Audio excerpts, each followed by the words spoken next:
Avec cette vidéo, nous commençons la description du plugin Tenon Mortaise. Ce plugin se situe dans le menu Dessiner et comporte trois sous-menus, Tenon, Mortaise et Tenon et Mortaise. Nous allons consacrer une dizaine de vidéos à la description de ce plugin, non que son fonctionnement soit particulièrement complexe, mais nous voulons entrer dans tous les détails de ce plugin et vous en faciliter son utilisation. L'assemblage Tenon Mortaise, si l'on en croit la littérature, date du XIVe siècle. Si on lit le Dico du bois sur notre site BLB Bois, on apprend que ce type d'assemblage n'est plus très utilisé aujourd'hui dans les menuiseries industrielles. Par contre, il reste très présent chez les artisans menuisiers, que ceux-ci soient professionnels ou amateurs. Jetons juste un aperçu sur la commande Tenon Mortaise. Comme tous les plugins BLB Bois, cette commande travaille sur des composants. En quelques clics, je réalise mon assemblage Tenon Mortaise. Regardons le résultat. En séparant l'assemblage, ma mortaise s'est correctement réalisée avec un enlèvement de matière. Mon tenon, par contre, a été généré avec un apport de matière et non pas comme à l'atelier avec un enlèvement de matière.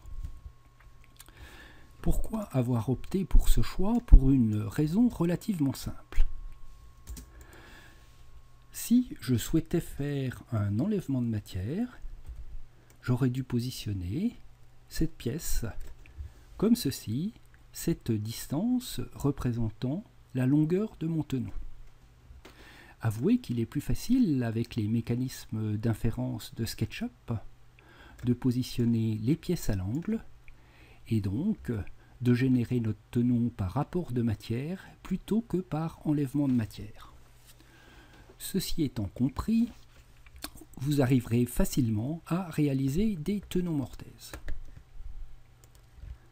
Supprimons les deux pièces dont nous n'avons plus besoin et regardons d'un peu plus près notre tenon. Un tenon comporte deux joues, ici la première joue, ici la seconde, et deux champs, l'un ici au-dessus, l'autre en dessous. Un tenon est caractérisé par quatre grands paramètres. Le premier, très simple, c'est sa longueur, donc la longueur de cette arête. Le second paramètre est l'épaisseur de notre tenon. Il s'agit donc de la longueur de cette arête. Plutôt que de définir la largeur du tenon, qu'on peut également appeler ici hauteur, on va définir deux grandeurs. La première, qui est la différence de distance entre ce champ supérieur de notre pièce et le champ supérieur du tenon, et qu'on appelle épaulement, qui est également la distance entre cette arête et celle-ci. Le second épaulement sera calculé entre cette face inférieure, ce champ inférieur de la pièce et ce champ inférieur du tenon, ou, comme nous l'avons vu, entre cette arête inférieure de la pièce et cette arête inférieure du tenon. Connaissant les deux épaulements et la largeur de notre pièce, on calcule aisément la hauteur du tenon. La quatrième dimension est ce qu'on appelle l'arasement, c'est-à-dire la distance entre une face de la pièce et la joue du tenon, ou la distance entre l'autre face de la pièce et l'autre joue du tenon. Cette distance d'arasement est également la distance entre cette arête de la pièce et cette arête du tenon. Ceci étant dit, on va caractériser la surface sur laquelle le tenon va se déployer par deux arêtes perpendiculaires. Par exemple, cette arête verticale et cette arête horizontale, ou cette arête verticale et l'autre horizontale. Ainsi, on aura caractérisé à la fois la surface et l'emplacement du tenon.